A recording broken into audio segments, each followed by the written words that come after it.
In 1768, a young Philip Astley, an officer who had exceptional skill for horseback riding, began to showcase his skills in a ring in London for pennies. He never knew that it would be the start of an institution that brought out the very best in people, and sadly, sometimes the very worst in exploitation: circuses. Of course, busking and doing tricks for money has been around long before the 1700s. There's even evidence of the Romans showing off their talents for money. But the modern day circus was likely to have originated from this point. Soon Astley opened his stage to other performers to perform in between his demonstrations, and the open air theatre started to evolve into what we would perceive as a modern day circus, including covered canvas and raised seating. In America, as soon as people began to travel, the circuses started to follow.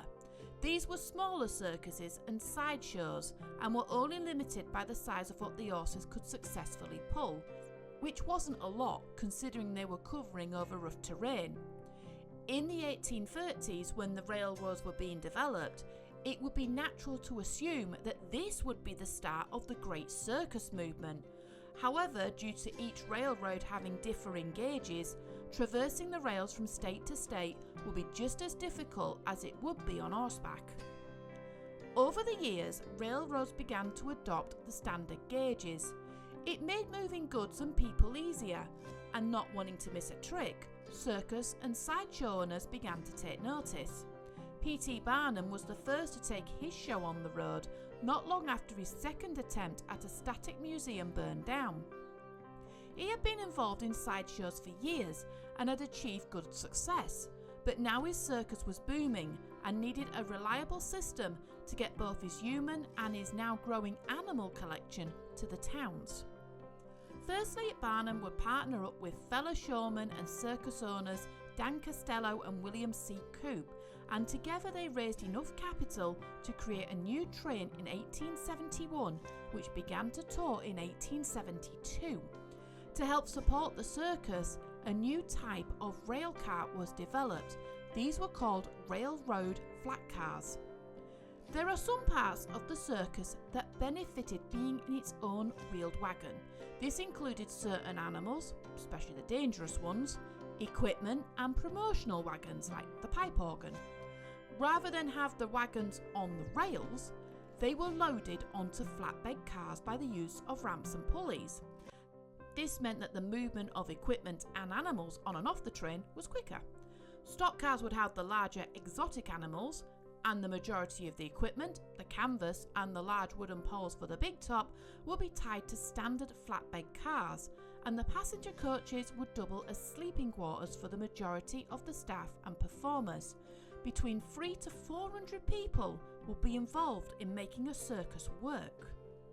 The stock cars in particular had to be modified for very specific uses. For example, the elephant cars had to be reinforced and were solid on all the sides. For the elephants' comfort, the cars were taller than the rest, and the elephants were loaded so that they travelled in pairs. 6 were loaded on the front and 6 were loaded on the back, with a single elephant in the middle. Yes, it would be considered inhumane by today's standards. Luckily, history has a way of teaching us lessons. The stock cars were sandwiched behind the locomotive directly, and the heavy flat cars that contain the wagons and the other equipment.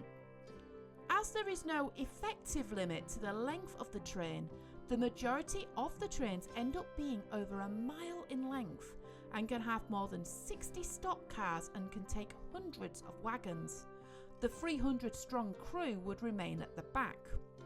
There was no classes, however there was a hierarchy. Essentially, the biggest stars of the show would have more room. If you were big enough, you were lucky to get your own carriage. The majority, though, ended up sleeping in bunk beds, sometimes 2 to a bed. The circus trade was booming by the turn of the century. However, the consequences of 2 world wars would reduce the 13 circus trains to just 6.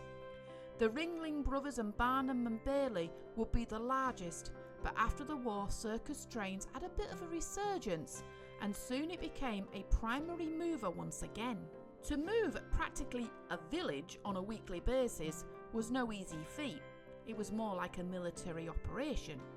Although there was only a few locations per season, each move was planned months before the season started.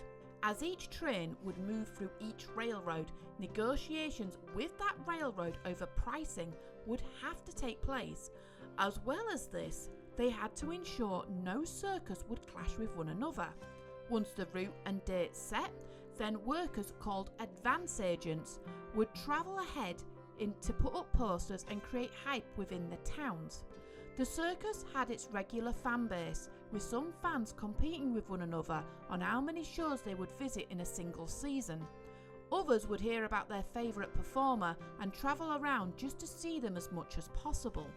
The train would usually arrive in the city at early morning and be met at the loading point with an advanced agent, ready with ramps so the unloading could begin. The unloading area would be a large area and being checked by the advance agents for any rubbish or glass which would hurt the animals as they were being unloaded. Once the wagons were unloaded, food and water for the animals arranged by the advance agents would be given. If the journey was long between sites, then the advance agent would organise regular stops for the animals to be exercised and tended to. Once established, work began to set up the big top and the accompanying tents around it. Wagons would form part of a parade which would go through the town announcing the arrival of the circus and to gain attention. At the end of the run in the town, as each performer performed their final act, each piece of equipment was carefully put away, ready to be reloaded back onto the train, and the circus would leave either later that night or early in the morning. Circus trains bucked the trend of most freight movements and remained strong on the rails for decades. As people's attitudes changed towards animals being used in circuses, many companies dropped the use of animals. In 2019, the Wild Animals in Circuses Act stopped any wild animal being used for performance services in the UK.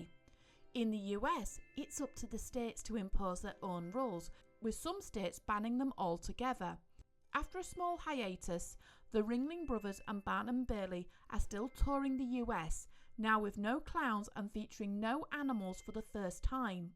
The choice of movement is still the train. Although updated, it's still the best way of moving between states, and it still holds the record of the longest privately owned train in the world.